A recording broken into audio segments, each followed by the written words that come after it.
Tonight, when you go to sleep, a baby might be born. A doctor will be there. Modern medicine will save the mother's life. But 1,000 years ago, everything was different. A woman went into labor alone. No doctor, no hospital, no help. Just pain, just fear, just death. How did women survive childbirth back then? Let's find out. First, a woman knew she was pregnant. How? Her belly got big. Her body was very heavy. She felt tired all the time. For 9 months, she waited. She was scared, very scared. During pregnancy, she still had to work. She carried water from the well. She cooked food for the family. She worked in the fields. No rest, no breaks. When the baby was ready, labor started. The pain was unbearable. She screamed very loud. Her family heard everything. They could do nothing. An old woman came to help. She had delivered many babies before, but she had no medical training, no tools, no knowledge, no science. The old woman touched the belly. She tried to feel the baby. She whispered prayers. Hours passed. The mother screamed. The pain got worse and worse. Blood started coming out. This was very dangerous. The old woman didn't know what to do. Finally, the baby came out. The mother was bleeding heavily. The umbilical cord was cut with a knife, a dirty knife. Not clean at all. Infection could start immediately. The baby was wrapped in cloth.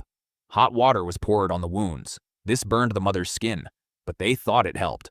The mother lay in bed for weeks. She couldn't move. She couldn't work. Breastfeeding started right away. The baby needed milk to survive. The father stayed outside the room. Men were not allowed to see birth. Only women could enter. Prayer was the only medicine. They prayed for the mother to live. They prayed for the baby to be healthy. Many mothers died after giving birth. Infection killed them slowly. Fever came. Then death. The baby lost its mother. This happened very often. Many babies died too. Weak babies didn't survive. Sick babies didn't survive. Cold nights killed them. Hunger killed them. 1 in 3 babies died.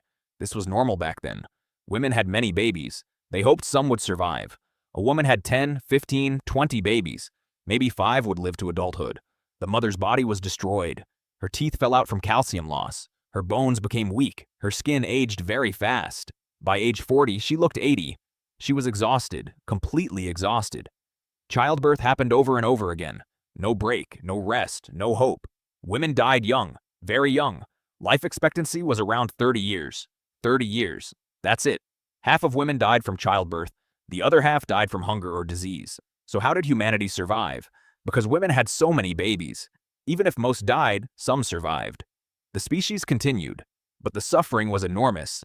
Each birth was a battle between life and death. The mother always risked everything, every single time. No pain relief existed, no anesthesia, no medicine, just herbs, just luck.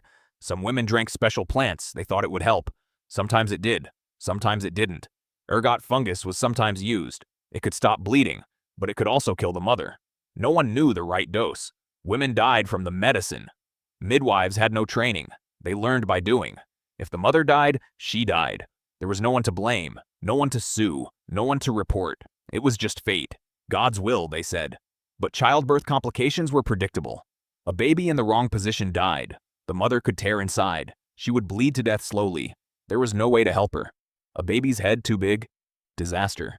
The mother couldn't push it out. Both would die. Mother and baby. Sometimes babies came out backward, feet first. This was called breech. The mother would die for sure. Hospitals didn't exist back then.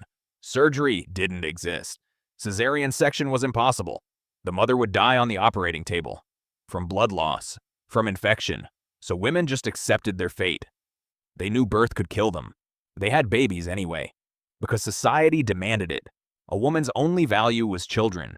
If you couldn't have babies, you were useless, so women risked their lives. Over and over and over again. This went on for thousands of years. For most of human history, childbirth was the leading cause of death, for women specifically. More women died from childbirth than war. More than famine, more than disease. Childbirth was the killer. Then, about 200 years ago, things changed. Doctors discovered germs. They learned about hygiene. They started washing their hands. This simple thing saved millions of lives. Then anesthesia was invented. Women no longer had to suffer extreme pain. Then antibiotics were discovered. Infection could finally be treated. Then blood transfusions were possible. A woman could lose blood and survive. Modern medicine changed everything. Today, childbirth is safe. Women don't die anymore. Not in developed countries anyway. In poor countries, women still die. Thousands every year, from the same problems as 1,000 years ago.